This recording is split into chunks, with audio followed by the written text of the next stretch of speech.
Hello, everyone. My name is Justine Wewers, and along with my co-advisor, Brandon Montgomery, we've had the pleasure of advising Blaine High School's chapter of the National Honor Society for the past 4 years. We absolutely love working with these students and seeing the impact that they have on BHS and in the community. While we certainly miss seeing everyone and miss all the excitement that goes along with hosting our traditional induction ceremony, we are so happy to have the opportunity to host a virtual induction program to honor all of the amazing accomplishments these students have completed throughout the school year. First of all, congratulations to tonight's inductees for completing the rigorous candidacy process and satisfying the high standards of NHS. The selection procedure is a really thorough one. It began by inviting non-member students in grades 10, 11, and 12 with weighted GPAs of 3.8 or higher to apply for candidacy. Each BHS staff member was given a list of these academically eligible students and asked to indicate any concerns they have in the areas of scholarship, leadership, service, and character. This feedback was considered by the Faculty Council selection meeting, and the Faculty Council is made up of members of the current teaching staff, the administrative team, and others who met in October to review each candidate's application materials, discuss each candidate, and vote whether to accept the candidate based on NHS criteria. Once these students were chosen as candidates, they have completed all the requirements for membership. This includes completing service projects, helping to serve our high school and the local community, and being involved in one or more school activities and maintaining a GPA of 3.75 or above.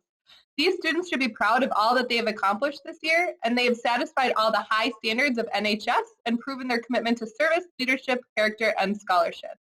We are excited to have you be a part of this prestigious organization. Usually this is where I would pause for applause.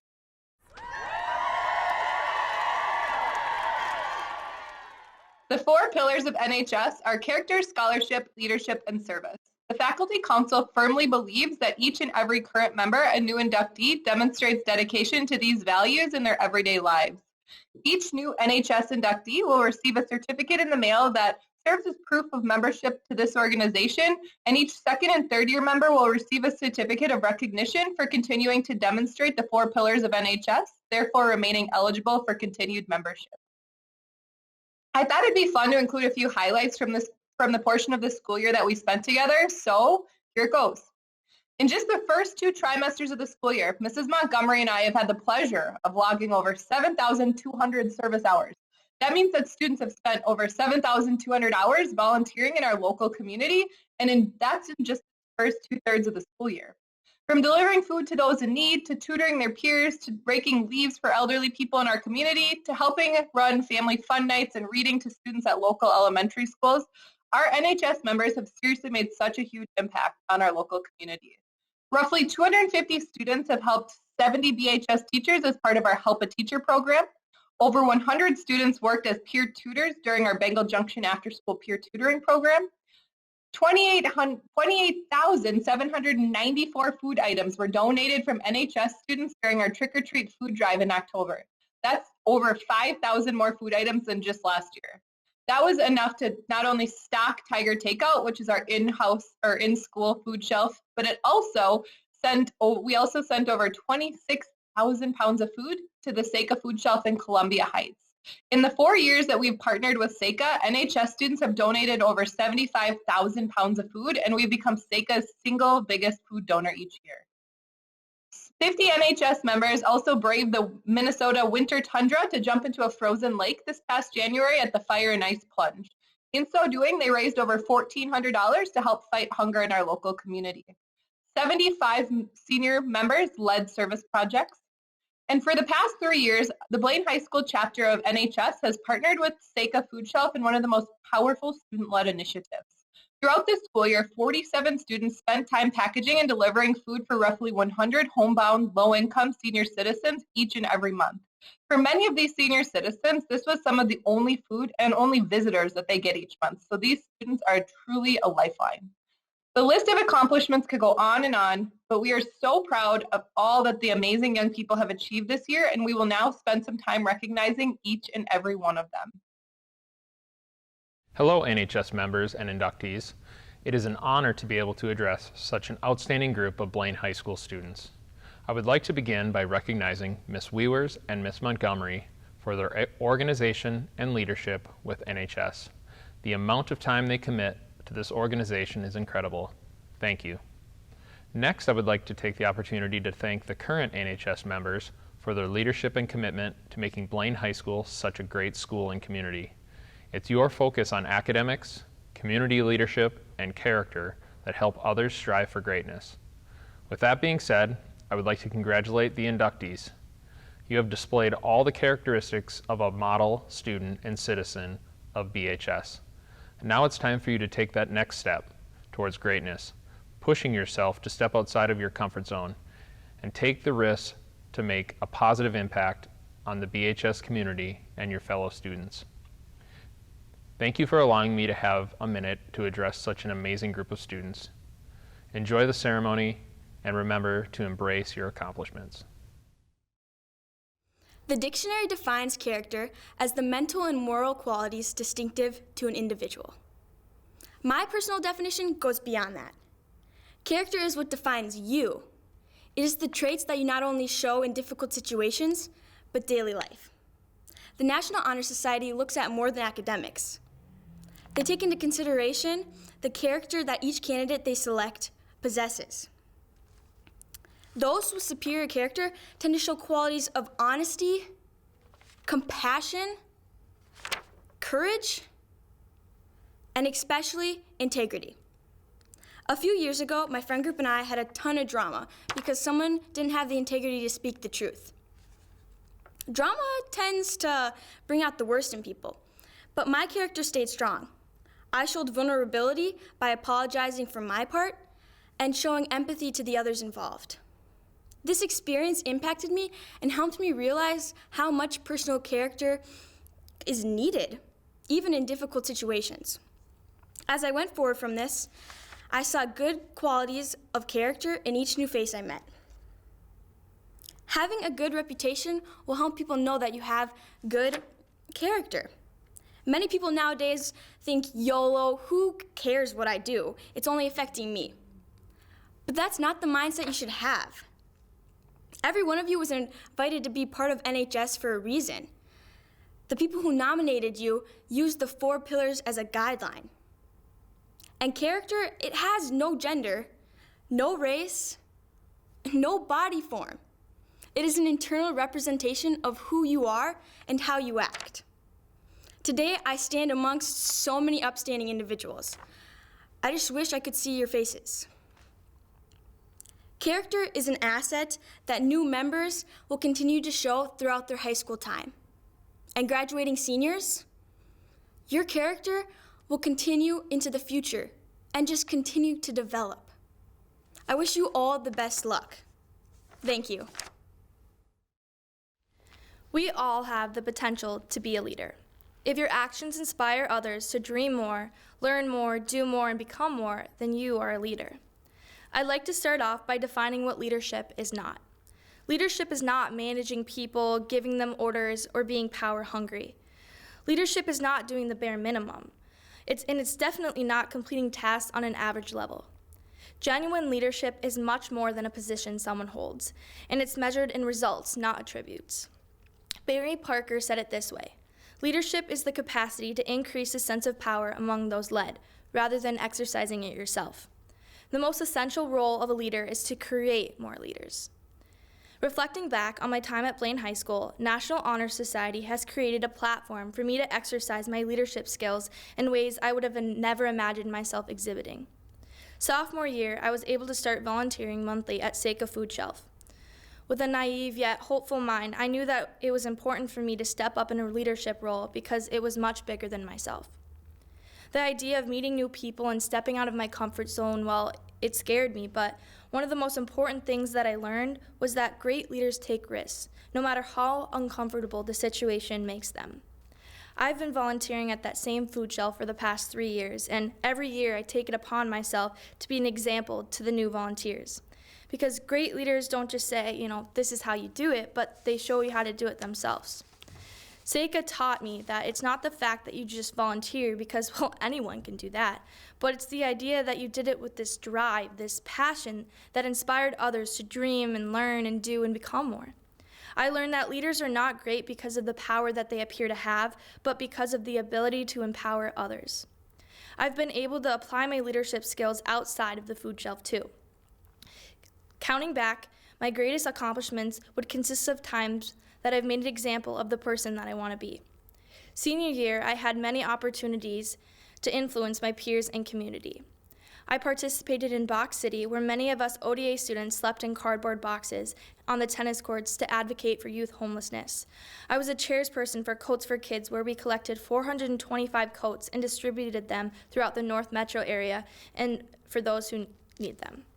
One of my favorite memories was holding the doors for veterans and war heroes in 15-degree weather on Veterans Day. I even had the honor of leading my chapter of BPA by becoming a school store manager. I know these all as my best accomplishments because I saw how my actions impacted others, and I saw their lives changed by my decision to defeat the status quo of my generation. I look for ways to step up and lead others because my experiences throughout high school have set this drive in me to influence others in a positive, uplifting way. Being a member of Blaine's chapter of NHS is much more than how you appear on paper, though. When we were nominated and selected to represent Blaine, we were chosen upon our character, our scholarship, service, and leadership. I encourage those who are candidates or current first-year members to continue to look for opportunities to implement and exercise these pillars outside of what we're required to do. And I encourage the seniors to continue to fulfill these honors in the years ahead because these skills don't decrease with age. They're sharpened and defined throughout the years. Another thing I learned as a leader is that you'll be tested and you're not above others, but often below them. It can be hard and discouraging, and you may want to give up, but the great thing about the best leaders is that you stand up for what you believe in, no matter the circumstances. And with that belief, we all have the ability to be a great leader. In kindergarten, I was a carefree kid. I didn't care much for school except for lunch or recess. There wasn't any pressure to be smart or be above the rest of my peers. This changed when my father passed away halfway through kindergarten. I wanted to make my mom proud in any way that I could, and being so young, I thought that being smart was my only option. When I reached elementary school, I was put into the gifted category when it came to academics. I was the kid that was at the top of the class. I was in the highest reading group, and I was in talent development to learn algebra in 5th grade. As I approached high school, the pressure to perform well in class started to increase. Anything below an A- just wasn't good enough anymore. Despite all this pressure, I never saw myself as anything other than a gifted kid who didn't need to try to earn my high GPA. It was just handed to me. I never saw myself as a scholar. It wasn't until I was an NHS candidate that I realized that being a scholar is more than just getting straight A's. It's about giving your all and doing your best every time you walk into a classroom. Being a scholar isn't necessarily about being the top of your class or getting straight A's. It's about being hardworking. NHS has taught me that dedication is what makes a scholar a scholar. As I move on to college next year, I know that I will carry these scholarly attributes through this massive transition. I will continue to portray these qualities instilled in me by my mother and by the National Honor Society. Thank you. Hello, fellow NHS members, new inductees, and family. My name is Burke. I joined NHS as a sophomore, like many of you, and being a junior, this is my first year as a member. As inductees and members, we've been invited to be a part of NHS because we demonstrate our commitment to the 4 pillars: leadership, scholarship, character, and the one I'll be talking about, service. Service is going out into your community and giving your time to benefit others. I like what the NHS website says about service, that these activities awaken an interest or open a door to a new passion. If I'm being honest, when I was looking for service opportunities, my biggest concern was finding something that could easily fill the hour requirement, which I know sounds bad, but it turned out good. For this year, I chose to be a Seika delivery driver. For those of you who don't know, Seika is a food shelf in Columbia Heights. I didn't know what to expect when I went to orientation, but from hearing from past BHS volunteers, I knew people loved Seika. At the first meeting, we met John, the Seika advisor. He gave us the rundown on what to do, and then he talked about the people we would be serving. He was passionate when he spoke, and I hadn't realized how important Seika was until then. The last time we could deliver at Seika was in March, before the stay-at-home order was placed. Because of the new rules, we couldn't bring the boxes of food into the homes. Many of the people that I deliver to are elderly, so they rely on me and my partner to help them unpack the food. It was hard to tell them that we couldn't help them because we had developed a relationship with all the people on our route, and they counted on us for this service. That's when I realized that over the past year, I'd grown to have the same kind of passion that I saw in John that first day. That's why NHS asked us to do service in our communities. It really can awaken interests or passions. I hope you will continue to find service opportunities even after you complete your hours. Congratulations, inductees, and welcome to the Blaine NHS chapter.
Congratulations once again to all our inductees. We are so excited to finally welcome you as official members of this NHS family. We are so sad that you didn't get to experience a normal ceremony with family and friends surrounded to see you walk across the stage and light the candle of knowledge. We do hope you are able to find some excitement in this year's virtual ceremony. Returning members, thank you for keeping up all your hard work and displaying great leadership throughout another school year. We are extremely proud of you. Seniors, we are going to miss you so much. We are bummed that we didn't get to properly send you off this year. Please know you will always be a part of this NHS family. We wish you nothing but the best as you close out your senior year and head off to bigger and better things. If you're going to college, have fun, make new friends, and study hard. If you're going into the military, we thank you for your service. If you don't know what you're going to do yet, that is okay. When you do decide, give it your everything and never settle for anything but the best. Thank you for taking the time to watch this year's virtual ceremony. Mrs. Weavers and I miss you all so much. Stay safe and stay healthy. We love you all.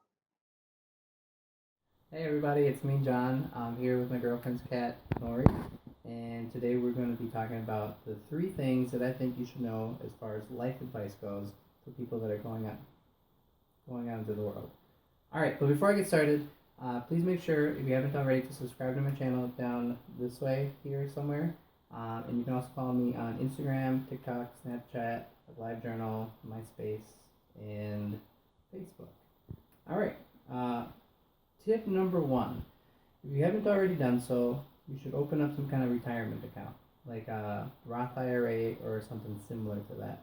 The idea is to put in a little bit of money every paycheck from your job or just wherever you get your money from, so that over time it can build exponentially, and then you end up with a nice little retirement fund at the end when you're older. There's an older version of you that's going to be very, very... What are you doing, Lori? Hi, girl. That's going to be very happy with you if you start that early. Tip number 2, I would say, if you're going to college and you're taking out student loans, I would try, while you're still in school, to pay off some of your interest. It doesn't have to be all of it. Just put a few dollars towards your interest every paycheck, so that stuff doesn't get compounded and then ends up being way bigger when you're out of school. Because that stuff will like exponentially grow. And in order to kind of make it less, it's nice to like get some of it early on. And my third tip, life advice, would be to be nice to each other. Put out the energy into the world that you want to see, and just, put out some good vibes and treat people the way you would want to be treated. I think that's the best way to be in the world, and I think it's going to help you go really far. Also, I miss you guys. I wish I could be there volunteering with you. I wish I could go to your graduation parties. I don't think it's going to happen, so I'm going to miss out on some fruit punch. I just wanted to say, hey, thank you guys for having me.